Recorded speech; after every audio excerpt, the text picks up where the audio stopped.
Happy Monday, everybody. I'm Gloria Moraga. It is May 12th, 2025. Here's a question for you. Is the Federal Reserve secretly freaking out about Trump's tariffs? My colleagues and I remain squarely focused on achieving our dual mandate goals of maximum employment and stable prices for the benefit of the American people. I'm Gloria Moraga, political woman. Please subscribe to my channel if you haven't already. I appreciate it. I'm aiming for an increase in my subscribers, and I've set a goal of 30,000 by the end of the summer. We'll see how it goes. I'll keep you posted, or you can just look at my numbers. All right. The Federal Reserve. Is the Fed freaking out? Despite heightened uncertainty, the economy is still in a solid position. The unemployment rate remains low, and the labor market is at or near maximum employment. Inflation has come down a great deal, but has been running somewhat above our 2% longer run objective. So no, he doesn't sound like it. The dude's on track, right? He makes me feel calmer, that's for sure. In support of our goals, today the Federal Open Market Committee decided to leave our policy interest rate unchanged. The risks of higher unemployment and higher inflation appear to have risen, and we believe that the current stance of monetary policy leaves us well positioned to respond in a timely way to potential economic developments. Here's a quote from the New York Times. The Fed Chair, Jerome Powell, warns that if the large tariff increases announced so far by the Trump administration continue, they are likely to generate a rise in inflation, a slowdown in economic growth, and an increase in unemployment. When you combine those three things, I'm no longer quoting now, that leads to stagflation. And, quote, Powell has warned that while the inflationary effects could be short-lived, they could also be more persistent. Here's the soundbite. We understand that our actions affect communities, families, and businesses across the country. Everything we do is in service to our public mission. We at the Fed will do everything we can to achieve our maximum employment and price stability goals. All right, back to the quote from the New York Times. Americans are spending less at McDonald's.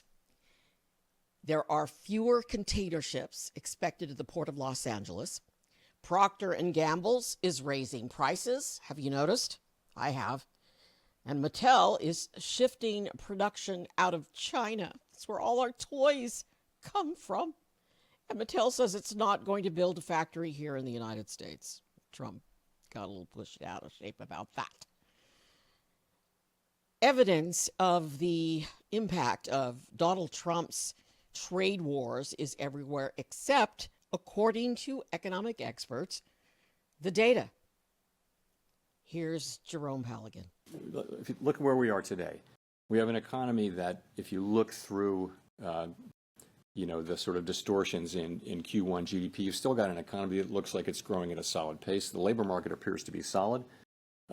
Inflation is running just a bit above 2%. So it's an economy that's been resilient and is in good shape. And our policy is sort of modestly or moderately restrictive. It's 100 basis points less restrictive than it was last fall. And so we think that leaves us in a good place to wait and see. We don't think we need to be in a hurry. We think we can be patient. We're going to be watching the data. The data may move quickly or slowly, but we do think we're in a good position where we are to let things evolve and become clearer in terms of what should be the monetary policy response. A little bit of background. The Fed was established by the Federal Reserve Act. It was signed into law by Woodrow Wilson, December 23rd, 1913. This was a response to the financial panic of 1907. Before that, the United States was the only financial power in the world without a central bank. The Federal Reserve is our central bank, and they're designed to keep us on track and keep us steady. We've judged that the risks to higher employment and higher inflation have both risen. And this, by the way, of course, is compared to March. So that's what we can say. I don't think we can say, which way this will shake out. I think there's a great deal of uncertainty about, for example, where tariff policies are going to settle out, and also when they do settle out, what will be the implications for the economy, for growth, and for employment. I think it's too early to know that. So, I mean, ultimately, we think our policy rate is in a good place to stay as we await further clarity on tariffs and ultimately their implications for the economy. Yeah, the dude is steady. He really is. His goal, his mandate, and the mandate of the Fed, which includes bankers and financial people from a number of institutions in this country, maximum employment, stable prices, and moderate long-term interest rates. And Powell and the Fed are staying on mission. I think the underlying inflation picture is good. It's what you see, which is inflation now running a bit above 2%. And we've had basically decent readings in housing services and non-housing services, which is a big part of it. So that part, I think, is moving along well. But there's just so much that we don't know. I think, and we're in a good position to wait and see is the thing. We don't have to be in a hurry. The economy has been resilient and is doing fairly well. Our policy is well positioned. The costs of waiting to see further are fairly low, we think. So that's what we're doing. And we'll see. The administration is entering into negotiations with many countries over tariffs. We'll know more with each week and month that goes by where tariffs are going to land, and we'll know what the effects will be when we start to see those things. So we think we'll be learning. I can't tell you how long it will take, but for now it does seem like it's a fairly clear decision for us to wait and see and watch.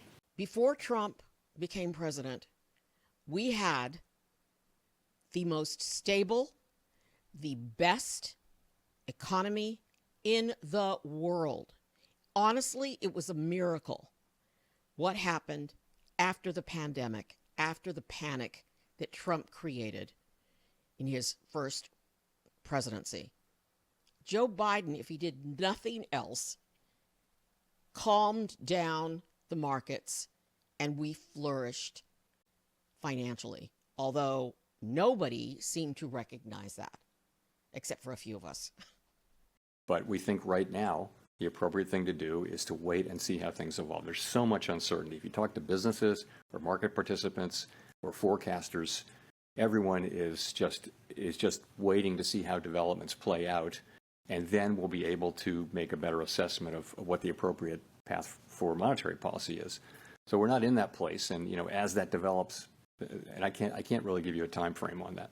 Jerome Powell is a serious man, and he is doing his best to keep things under control and to keep us all calm. This is not a serious man.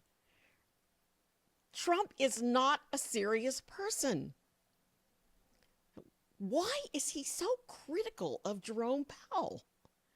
Now, here's a soundbite. It's not his worst attack on Powell, but it is his most recent. This was after the Fed held steady and decided not to lower interest rates, and this happened on May 7th, and here's Trump's reaction. Federal Reserve Chairman, Mr. President, says that you would have to call him for a meeting. Do you plan to meet with him? And what do you think about? And it's like talking to a wall. He should be. The Bank of England cut today. Well, the Bank of England cut, China cut, everybody's cutting but him. It's I don't know. We'll see what happens. It's a shame. I call him Too Late. Too Late Powell. That's his nickname, and it's a shame. It's ridiculous. So a meeting, he's always too late. All right. So bottom line, Trump wants the Fed to lower interest rates. And I'm not an expert on this stuff. I like covering it. I always like covering the federal budget, and that's what I did when I worked in Washington for 10 years. But here's the thing. We're uncertain. Nobody's certain because he keeps changing his mind every day. On Friday, before the big meeting in Switzerland this weekend, Trump said, well, I might change the tariffs on China to this. Now it's late Sunday night, early Monday morning as I write this and produce this and record this. And we've got Trump, the White House, releasing a statement that there's been a deal, with China. The reason that I put this information, kind of buried it in this video, was because I wasn't sure what was going to happen with the negotiations. And the White House released a statement earlier, but I was waiting for confirmation from a second, more reliable source. And I just got it. And the BBC has posted this. And here's the headline. Live, U.S. and China reach agreement to slash tariffs by 115%. Okay. So they're slashing the tariffs that Trump had put on China. It was some ridiculous number. I'm not even going to go into it. Now they've come to an agreement to slash that other figure to 115%. And then here's another post from that story. It's a larger cut than expected, but 30% is still a high tariff. Yes! That's why the White House is going, oh, wow, we have a deal with China. But still, there's a 30% tariff on China. I'm going to post a short on this, so I'll have that posted on the site, on my YouTube Shorts feed. Hi, Chair Powell. Thanks for taking our questions today. I'm Jolene Kent with CBS News. You've said wait and see, and the economy is doing fine today, but the impact of tariffs are already showing up at the ports. Businesses, big and small, are telling us that they feel it, and most importantly, consumers say they feel it, that the challenges are here, and there's no waiting and seeing. For Main Street, what is the breaking point? What would have to happen to prompt a rate cut specifically? Well, you know, so we really don't see in the data yet big economic effects. We see sentiment, there are concerns that higher prices may be coming or things like that. So they're worried now about inflation. They're worried about the, a shock from the tariffs, but they really haven't. That shock hasn't hit yet. Okay, so we're going to be looking at the not just the sentiment data, but also the real economic data as we assess what it is we should do. And remember, there'll be two effects. One of them would be weakening economic activity, which translates into higher unemployment, and the other would be potentially higher inflation. Again, to say it again, the timing, the scope, the scale, and the persistence of those effects are very, very uncertain. So it's not at all clear what the appropriate response for monetary policy is at this time. And and by the way, our policy is in a good place, so we think we can wait and move when it is clear what the right thing to do is. Really not at all clear what it is we should do. So people are feeling stress and concern, but unemployment hasn't gone up. Job creation is fine. Wages are in good shape. People are not getting laid off at high levels. Initial claims for unemployment are not increasing, in any kind of impressive way. So the economy itself is still, in solid shape. Just a quick follow-up. President Trump now says he does not plan to remove you as chair. When you heard that, what did you think? I don't have anything more for you on that. I've pretty much covered that issue. Thank you. So that's that. The Federal Reserve will not meet again until December 18th, and then we'll know then on December 18th, a little more than a month, what they're going to do next. I'm Gloria Moraga, political woman. I hope you have found some worth in this podcast, in this post. I am Gloria Moraga. Please subscribe. I need your support heading toward the large number of 30,000 subscribers by the end of the summer, 2025. I post every day. Please join me. Please follow me. Be safe.